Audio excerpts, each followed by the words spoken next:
You have to buy a truckload of cans at a time. So it used to be that it was, or it still is, a very costly situation to get yourself into packaging. There is a local guy that's doing mobile canning, and their minimum order is only 10 barrels a beer. Our system produces 30 barrels at a time. So we just got this grain silo, so we were using all bagged grain until we got it right. So you have to mill it 50 pounds at a time. So this makes it much more efficient, and it's also cheaper to buy it. So they just come in like... So they hook in, and then they fill it up. Just raw grain. Yep.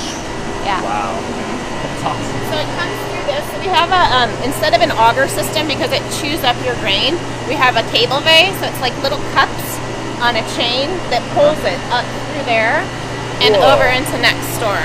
So then it goes into here, into the mill, which you can go in there and check out the grain mill if you'd like to see it.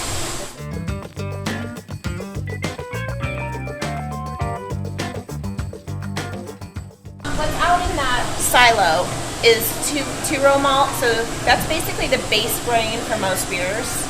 And then you alter the recipe with different colored grains and different flavors according to what it is you're brewing.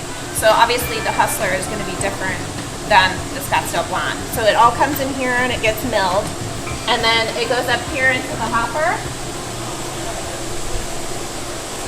And then all of that comes in. So what's interesting, and I think that where the misconception is that this is not like a process of putting a bunch of grain in and like boiling it. It's more of steeped, like a tea, to make like a sweet liquor or a sweet tea. Well, that's the word. Right. That's made in there. Right, yeah. So this has a false bottom. So this will go in there for whatever the specified amount of time is, and that is determined by what sugars you're trying to pull out of the grain. So whatever your alcohol is going to be is what your sugars will determine, and you'll call that hitting your gravity.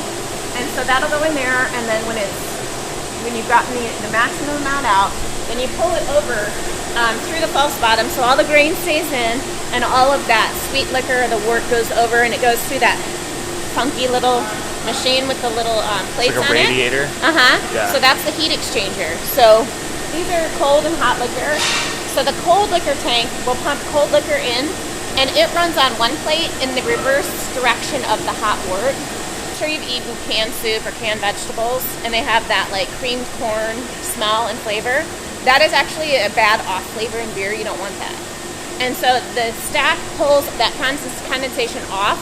That is what will essentially make it so that is not in your beer.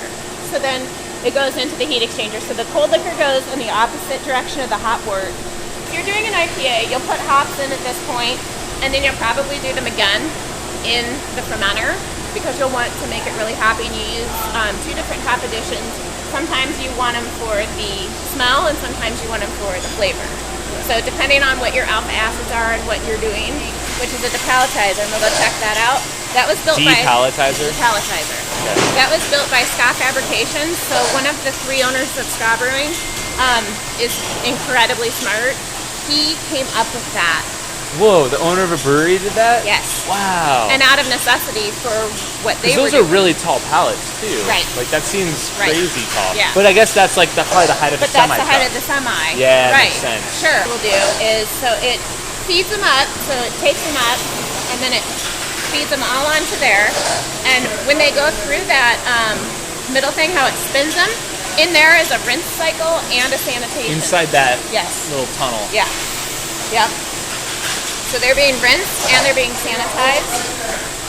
And then we can go down and watch too, but the four little sticks that go inside of the can, not the white ones, but the metal ones, those are putting CO2 in there to get all of the oxygen out, so that when the actual fillers go in, which is the four white tubes, it goes in, and there's as little as oxygen as you can in there, and it fills it up from the bottom to the top.